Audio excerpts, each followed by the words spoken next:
good evening. I'd like to welcome you to the fall edition of Talking with Springfield Township. I'm very fortunate to have with us this chilly afternoon Gwen McFarland, trustee of Springfield Township. Glad you could join us. Glad to be here, Jason, definitely. Normally Mike joins us, but today is a little bit special because you're going to be giving us some updates of what's been going on via your desk. Absolutely. From the township. Absolutely. Let's, as I like to say, let's look back to go forward. Okay. We're going to go back a little bit, and we started something a few years back called the Springfield Township Master Plan. Yes. Things have been, obviously, it's been about a 5-year process at this point. That's correct. We can take a peek back and say, this is what we started with.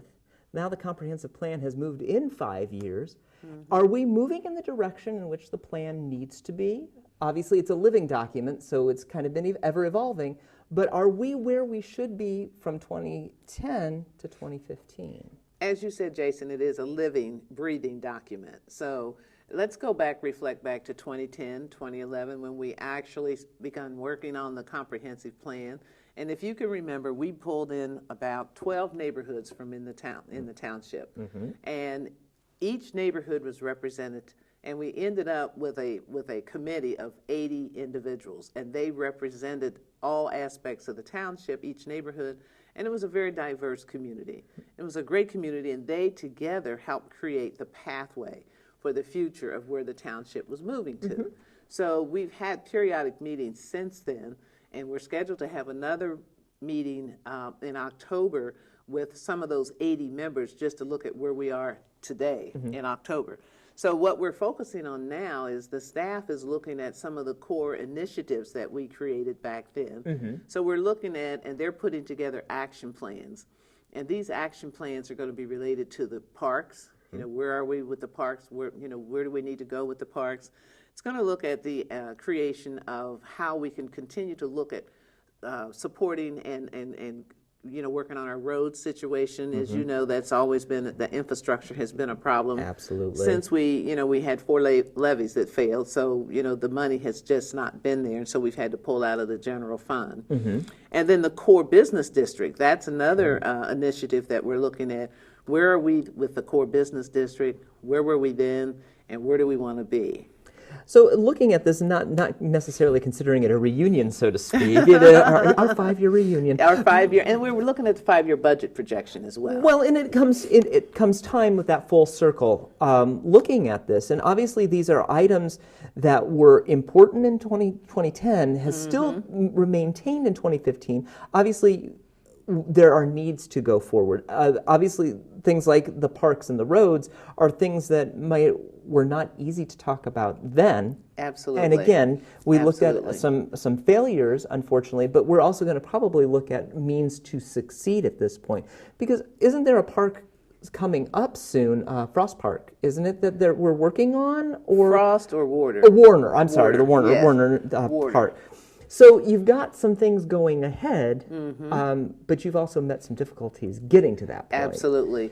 And, it didn't help, which we all know, when our government funds, our local government dollars were slashed about $3 million. Absolutely. And it doesn't help that, we had the recession too. So we're climbing slowly up out of that. Mm-hmm. We had to make some dramatic changes as trustees, in order to keep our township afloat and to sustain the township. And so the parks are a vital part of our community, and the community utilizes those parks a lot. And also we're looking at businesses. What can we do to bring in not only just businesses, but industry as well? Because, we're locked in. We are landlocked. Absolutely. So there really, when I think about it, I think our 60 acres with water is about the largest spot that we have that's vacant in the township. Wow, that's kind of scary to think if you really think about it, especially with being a community of neighborhoods, and you have a few that aren't even touching one another, which makes it a little more difficult for you and for the residents as well to get together. Absolutely. Looking at your business district, obviously everyone knows it. It's Winton Road. It's that main corridor. That's the spine. Well, the business district the spine of the business district is Winton Road. Mm-hmm. We continue to look at, can we begin to create some sort of a sub-business district, or maybe it will be an industrialized and district along the Hamilton Avenue corridor, which is close pretty to much your 275. opposite side. That's right. Yeah. That's correct. When you're looking at a separate arm like that, or a new branching, so to speak, what are things that you're looking for? When you're looking at that business district, you're looking at retail and restaurant, but now you're looking at something that hasn't necessarily been solely a part of the township when it comes to that. So how does that mindset as a trustee, how do you change that mindset, and how do you take that to the township? It's interesting that you've asked that question, because the neighborhoods along the Hamilton Avenue Spine area, they're asking the same question. What can we do to redevelop that area? As you know, where the License Bureau is, which is at the tip of Hamilton Avenue as you go into 275, right? That has a lot of potential. But we're still looking at how we can develop and make that grow more. It's slowly growing because of the proximity of that location to 275. So there's opportunities. However, most businesses, when they come into the township, they look at the spine of the township, which is Winton Road, basically because it is close to the expressway, but there seems to be more opportunities for the businesses to succeed. There's more people around in that area, and they do a real good cost analysis before they even consider looking at us regarding, income level of families, what the neighborhood looks like, is it in transition or is it pretty stable? They look at a lot of variables to determine where they want to put the business, and also competition. They want to look at what is the competition and can this work for us? So we have a new business that's going to be arriving soon at the old PNC Bank, and we're looking forward to that, just to see how that's going to work for us. And that again is on Winton Road. Yes. So again, it's a lot of time to take to get to that transitional point. Yes, it is. But as you can see, it's taken, as you said, a slow progress. But 5 years have already progressed, and there's already bits of potential already there. So now, as we step into our time machine, because you're already doing your 5-year budget operating budget projection as well. Exactly. Let's get in that time machine. Where are we seeing the township go in 5 years then? That's a great question. We want to continue to look at how we can bring in more businesses, support home ownership, look at the schools. We partnership and collaborate with our schools, because as most people know, when you move into a community, the things they look at is home ownership, what the school systems are like, what the educational componency is like, and what the services are like in that community. The services are key, and one of the, I think that we have several attributes as far as our services. We have a police and fire department that is accredited, and that means they're always constantly striving for excellence. You're looking at a police department that's trying to make sure that the crime rate drops. We're looking at the fire department that is looking for future ways that they can improve the level of services and enhance the level of services that they are providing. And then we're looking at a service department, and if you were to look at what I believe is our most challenging thing, is trying to get the infrastructure stabilized. Fair. The roads. The roads itself. The roads itself. And so we're looking at, and the staff, they're doing an excellent job as well, is exploring enhancements, opportunities. What can we do to spread the small amount of money that we have farther? And we're able to do some of that, but not all of it, in relationship to SKIP, which is the state grant, where you match. We do a 50% match with that as far as but roads and street repairs. But that's a lot. We have about we got 91 miles, I'm pretty sure, of roads in our township. And that's a hefty amount to be able to take a look at. And if you look back I would say even 7 years ago, when funding was okay, roads were being tended to, but probably not to the degree that needs to be, unfortunately, by this point. Yes. And it's nothing to the township's fault. It's obviously what has happened. It's what's happened. It depends on the amount of traffic on those roads, which many of those roads and are like on the main drag. Also, we have to remember that the main roads like Hamilton Avenue, and I'll just name the main ones, and Winton Road, those are county roads. Right. So a lot of times people get a little confused because they think, well, you've got all these potholes on Winton Road or maybe Hamilton Avenue. Well, those are not our roads. Those are county roads. And I do have to say that I believe the Hamilton County Engineer Department does a great job in trying to rise to the occasion and take care of those roads as quickly and expeditiously as possible. And again, they're facing this similar situation as we are. Absolutely. So that's understandable. Now, of course, we've gone through a lot of time of cutting and, Yes. and looking at, unfortunately, stripping things. And services, unfortunately, been one of those. But key is keeping those services as top-notch as possible. Absolutely. Are we looking at your, 2015 and beyond as a possibility that we're going to be not scraping those funds as much, and we'll finally be able to say things will be at least stable for a while? It has a lot to do with where the economy is and where the opportunities are, because Sure. we are looking at our general fund. I have to credit the staff and my fellow trustees. We work together as trustees to look at and research opportunities. What can we do to maximize the dollars that we have and still provide quality services? And the department heads are also thinking and working from that perspective as well. So we're always looking at, okay, once we've identified some possible opportunities or solutions, how do we get there? Sure. How can we develop solutions or programs that's going to enhance the neighborhood and also provide perhaps some residential savings, for our community? And we don't want to be, we're not high on the hog, and we want to be able to sustain the township so that it will be a township where people are moving into it. And if they're downsizing, opportunities for them to downsize and perhaps move into a condo or something, still within the township. Staying with their area. Staying with their area. That's absolutely fair. Well, you make a great transition to where we need to go, because we're talking about savings. And one of the items that has arisen from the township is that we're going into a collaboration with for gas. We've done gas and electric. We've done gas and electric. But we are now going into trash. And that is something that is brand new to the township in this regards. How is that going? Because it is a collaboration not just with the township, but other townships, Ross as well as Coleraine.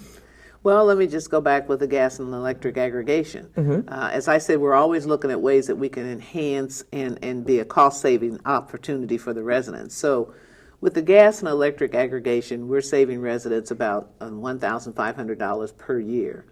With the collaboration that we've just completed with Ross Township, with Coleraine Township, and then also with our Springfield Township, we're looking at saving, from a waste collection perspective, about $85 a year for the residents in our community. Now, how do we get to this point? It's interesting because we have, for some time, discuss this in our meetings, our monthly meetings, looking at what can we do, where are the opportunities, how can we negotiate and create a package or project similar to the gas and electric aggregation. I'm sorry. That's okay. With trash and recycling.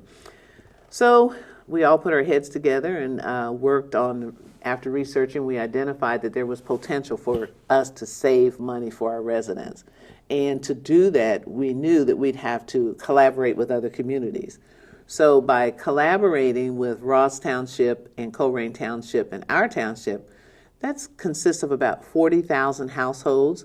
And there's power in number. Absolutely. So as we continue to look at that and research it, and meeting with those three townships as well, we put together some public hearings in which we engaged our community. We gave them opportunities to come to the meetings, listen to what we were looking at, get their thoughts and their perspectives on what do you think about this and where do we go from here. And every one of them, and including myself and my fellow trustee, said, we're not going to engage in this project unless it's going to be advantageous for our residents. Fair. We're not talking about saving $5. We're talking about saving some money for our residents. So we, after the meetings, we then went into some more discussions, and then we also partnershiped with the Hamilton County Storm Waste and Recycling District to look at what opportunities were there. Who are some of the efficient, qualified suppliers out there that we could look at and put this whole project up for bidding. So we did do that. We put the project up for bidding, and out of all of those individuals that responded, Rumpke was the lowest cost bidder and also qualified. They were a qualified bidder as well. Sure. So that's why we ended up and went with Rumpke.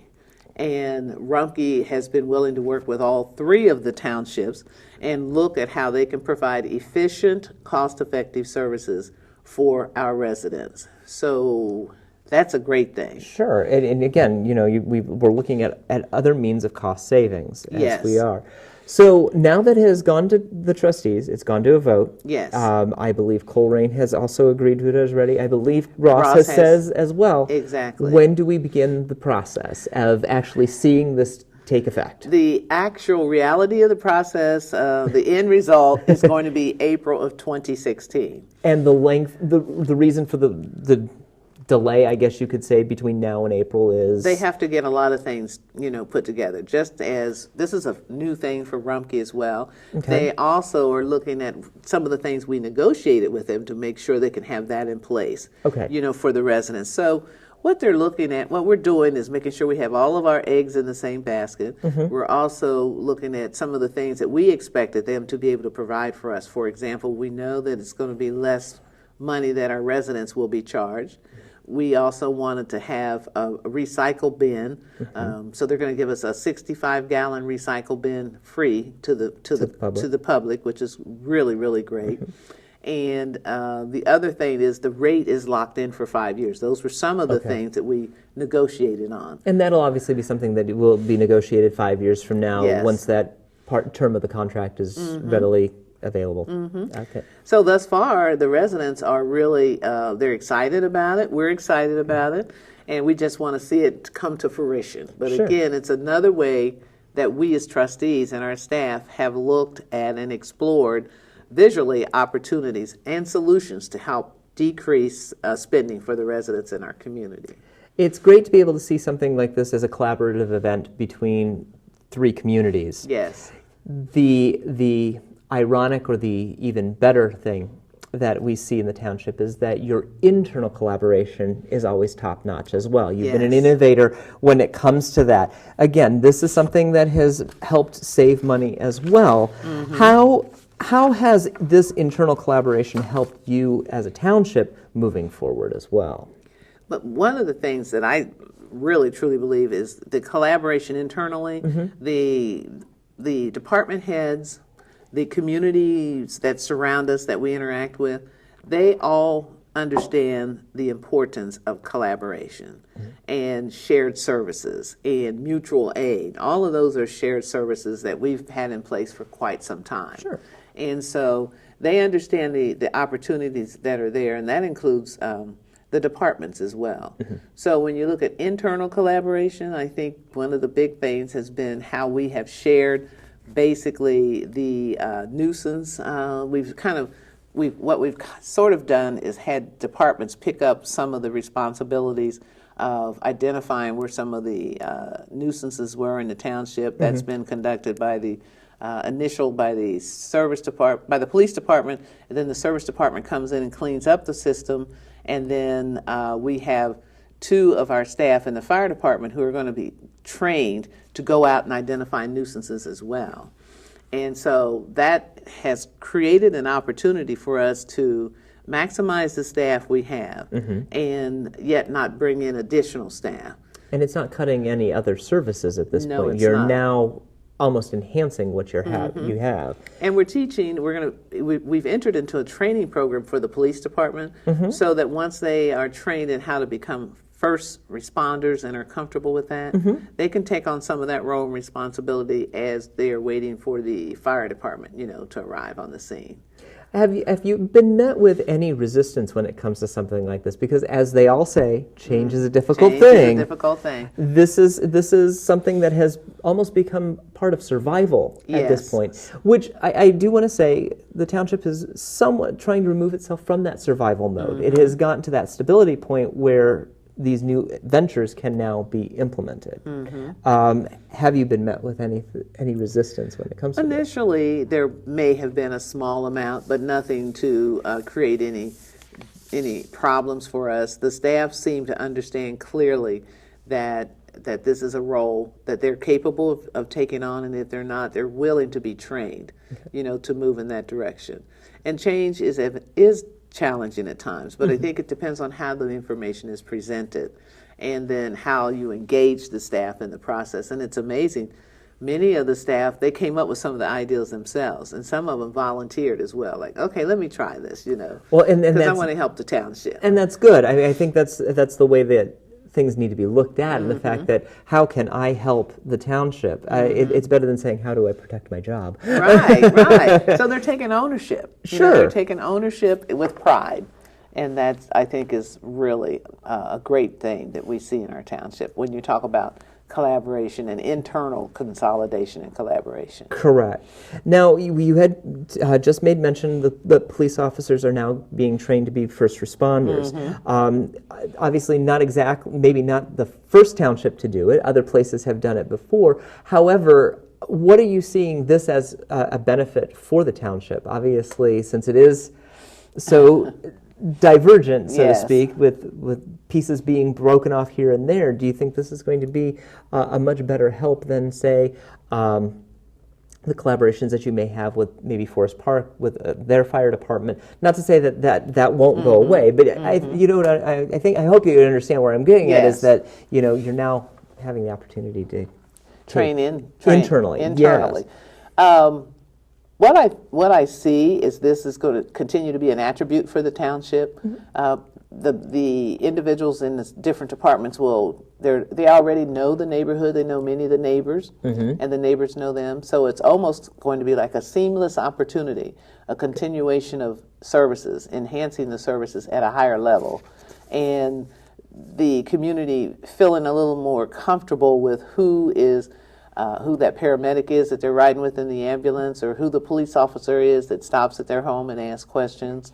I just see a great opportunity for that whole process to enhance that sense of making this community feel like, as we say, a place called home. Well, and I think that you hit the sweet spot on that one, is that it's going back to that older feel where people knew officer so-and-so or fireman so-and-so, where everybody felt comfortable. And that comfort level, as long as that comfort level is raised, that fear is diminished. Right. And makes everything a little more seamless in a very trying time.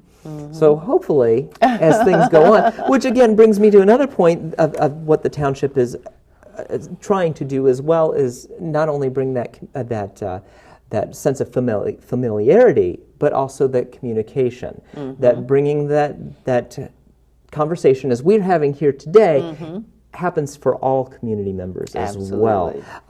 What is the township doing in their efforts in communication? Obviously, everybody wants to get in contact with somebody for one means or another. What is the township doing about that? We are just doing great things, continuing to make great strides. And as I said, we don't operate in the past. We look at the future. And we also look at technology. Technology is changing. So when we have online tools now that the police department can utilize for crime tips, and also to make service, and other departments can make service requests. And of course, social media, we're on Facebook, we have a Twitter, and we have YouTube. So those are other forms of communication that our township is utilizing. Again, it's the increase in technology. And then increase in community engagement programs. That's continuing to work with the community. If there are situations or issues in that particular neighborhood, we will meet them where they want us to meet them. Either they'll come to the township, or we'll meet them in their neighborhood, which is what we've done. Do you think that when I hear something like that, it reminds me of those neighborhood meetings that we had at the beginning prior to the master plan? Do you think that something like that kind of once that was going, it kind of sparked and continued on in what we're seeing today? I think it has. In fact, Mike Hennenkamp and I attended a meeting in a particular community, in their neighborhood, in their backyard, and the neighbors walked to the meeting, and we were able to give them an update and answers on some of the issues that or concerns that they may have had, as well as just to sit down and they could get to meet us, and we got to sit down and dialogue with them.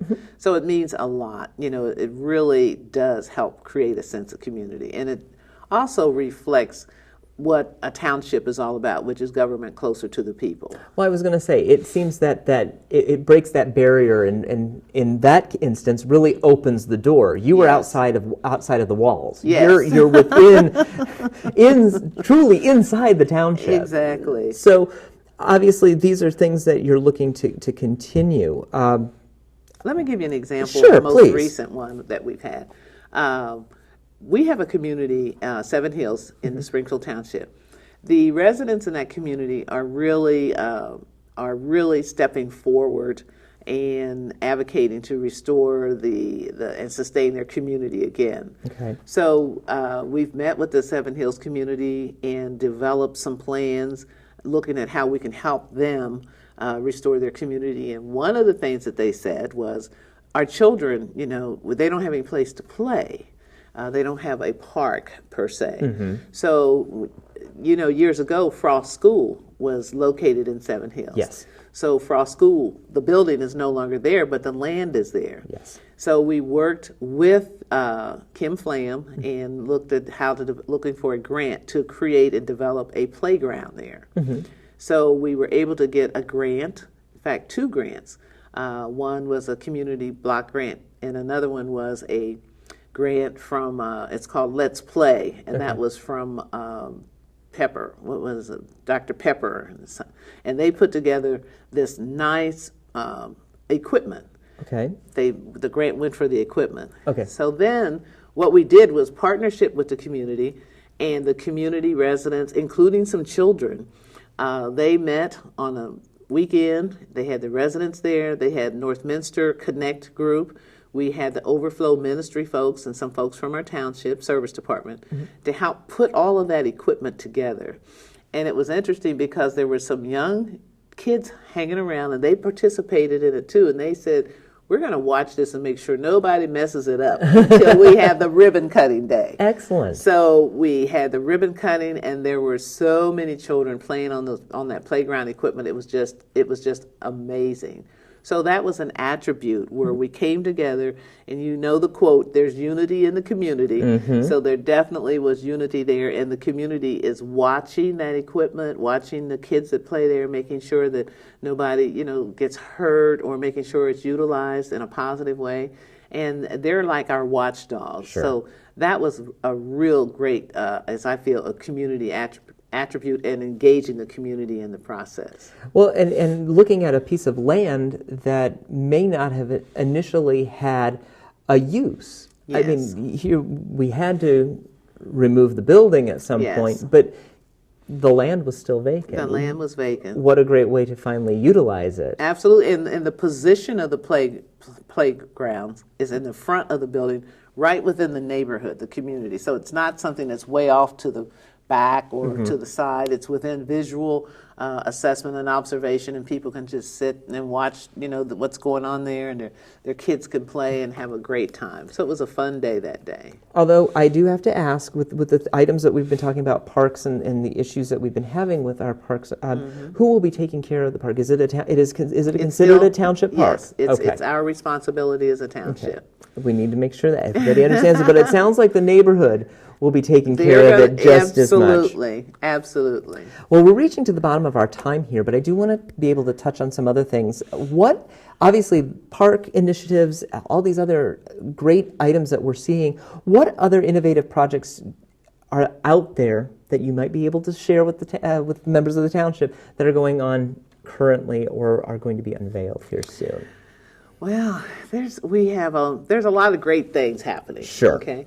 And again, as a team, the trustees are working to make sure that we look at, across the board, think out of the box to make some innovative things happen. So we just had a shredding day at the township, which was this past Saturday, where and it was a free program for individuals to bring in any papers, documents, or whatever they have to the township, and we would shred it. And it was amazing. The program started at 10 o'clock, and at 9:30, cars were backed up to Winton Road. So we had to initially start at 9:30, and it was over at 1. Okay. And it was over at 2. So it was amazing how many residents came and had boxes of papers to be shredded, and kept saying, when are we going to do this again? Because I'm sure next year I'll have some more stuff. Sure. So, and it was also amazing how many residents stayed there to watch their particular products being shredded. And it was really a great opportunity for the community. And again, it was a free program. Sure. And then we have coming up on September the 26th, I think it is.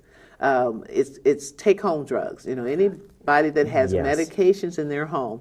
And we all have medications in our medicine cabinet that we need to get rid of. Absolutely. So if they have any kind of controlled substances or any kinds of medication, they can bring them to the police department. The police department is sponsoring this whole program. And again, it's free. And it's working in conjunction with the DEA department, because they have a national initiative to look at how they can take these controlled substances out of homes, off the streets, and get rid of them in a safe manner. Right. Now, the program will not take IV solutions. I was just going to ask needles. Right. That you were going to directly to the question I was going to ask, because a lot of people have possibly insulin or other injectables that from an individual who is no longer with us, or things like that. So that makes sense, and I'm glad that you were able to clear that up before I did. And then we also have an open house with our fire department. It's October the 10th. Yes. And it's going to be it's always an excellent program where we talk about fire safety and also demonstrate what residents and anybody in a home can do to help prevent fires. And if a fire occurs, what you do, roll, drop, and what is it? Stop, drop, and roll. Unless that's changed from my past, but yes. So those are some of the other things. And then we have been able to save money within our township with self-help funding insurance. We've saved money for not only the cost of insurance, but it's created an environment where we have healthier associates or employees. Basically, the program allows you to encourage individuals. For example, if I have a health problem, how to intervene, how to prevent that health problem from getting worse. For example, if I'm a smoker, then I have an opportunity for a smoking cessation class, or patches, nicotine patches, to kind of minimize the amount of smoking I'm doing. We all say, well, they should stop smoking, but that's a process. You don't just stop overnight. There are people who can do the cold turkey thing. However, there are many who need that process. Sure. Yes. So I think that's been the most innovative thing that we've created for the staff.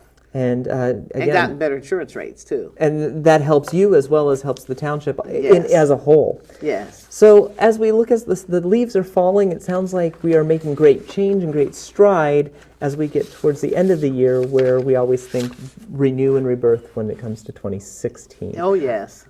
I'm sure we will get a chance to speak in 2016, but if I don't get to see you before then, what is a positive message that you would like to see coming into 2016? Obviously we're looking a couple months ahead, but what are you looking most forward to when it comes to that point? The ability and the continuation to continue maximizing our services, sustaining our township, promoting inclusiveness, continue the process of being a transparent township, which we've always been. So we're always looking at ways that we can continue to even maximize that, to provide efficient services, which is what we've done, not only with our residents, but our businesses as well. So those are my goals. What can we do to continue those really critical areas to sustain our township and make it a great place to live in? Well, it sounds like we are making great strides, and we will definitely see how that continues 2015 and into 2016. Thank you. Well, Gwen, we made it to the bottom of the hour, and I want to thank you for joining us as well. It's always a pleasure to have you here. It's been a pleasure. You're always great. You know how to pick those questions, too. I try not to do the tough ones, but when they need to be asked, we know we ask.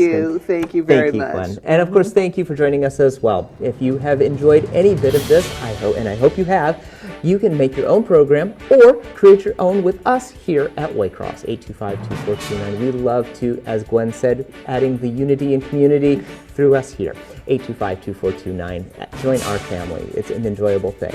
I'm Jason Grisgork, Waycross Community Media's Government Access Coordinator, giving you the opportunity to talk with Springfield Township. Have a great evening, and we'll see you next time.